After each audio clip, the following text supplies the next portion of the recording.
Hi, my name is Ian, and let's comment about the world. So today is the ending and the final, but not the ultimate final, episode of the Sherlock Holmes trilogy by Stephen Moffat and Mark Gatiss.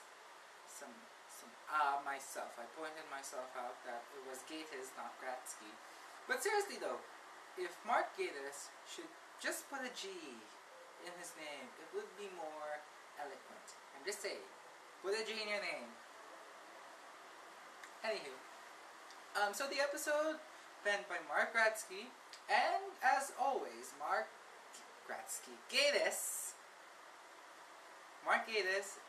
has put himself again in the episode as Kramoff.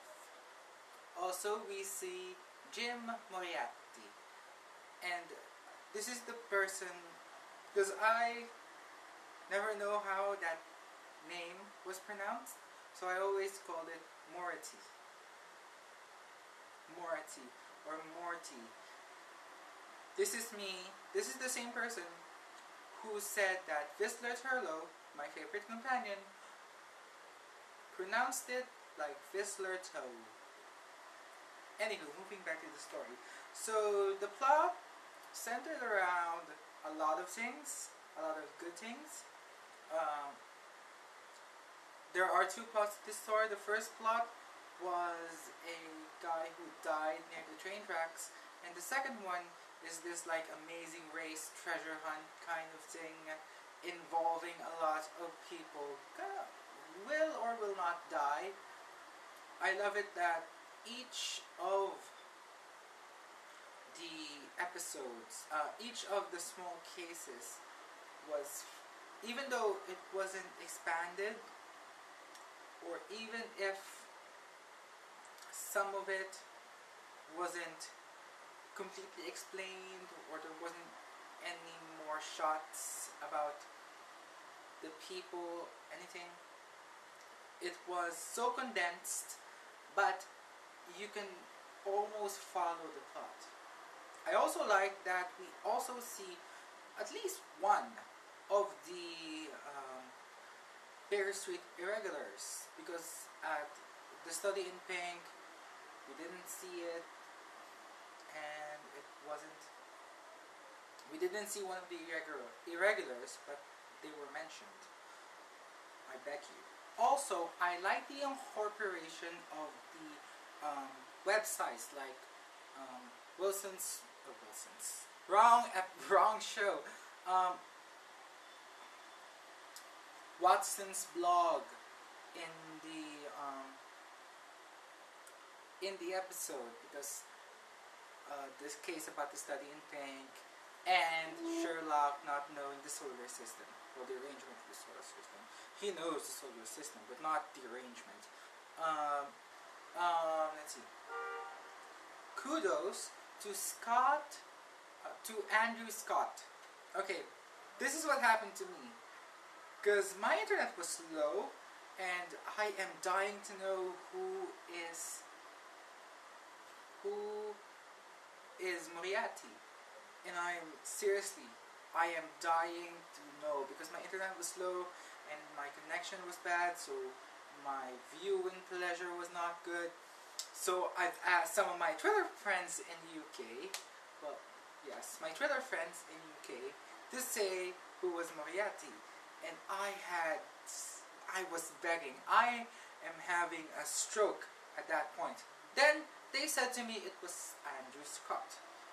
Which said to me, who the hell is Andrew Scott? Seriously. Who the hell? Because I was thinking, like, I don't know. I was thinking of Eccleston, of Peter Davidson, even David Tennant, for one thing.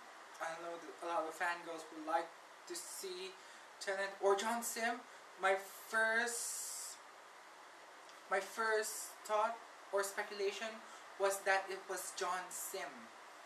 And I like John Sim, and I haven't seen him in a while. After the end of time, he was gone from my radar of British cinema and television. Still love Life on Mars. Also, I like the plot twist that Jim from IT, was in fact Jim Moriarty. and the fact that he did things. Um, Sherlock notices that Jim was gay. Well, he's not gay. He was acting gay, and that he was courting Monica, more girl. Forgot her name again, but we're gonna call her more girl in this vlog. Anywho, back to the story. So I researched it, and he was kind of a nobody.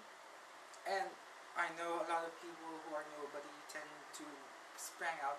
But when I watched the episode, he was great. He had the same intensity and prava as, and I quote Twitter, as James Nisby in Jekyll. And he was playing Jekyll. Oh yeah, James Nisby. I was trying. I really thought it was James Nisby. But the one thing I hated about Jim Moriarty's connection, or do I say it, acting, was the accent. It didn't bite me. It. What was his accent? Was he American or was he European? Come on, discuss on the doobly-doo. Overall, the episode was great. The series so far was good. It went from episode 1 and my theory about Stephen Moffat and Mark Gatiss as drug dealers. It went from a high to a very, very bad low, then a high again. So I am rating this. I don't know, I will not rate this. But it was a good episode and I beg you to watch it. And also, what was the Doctor Who thing? This is from Vlogator Who, because you said that there was something that would reminisce about the old Doctor Who, and I didn't see it. I don't know, maybe classic Doctor Who. Can someone point me to the right direction? My name is Ian, and I just comment about the world.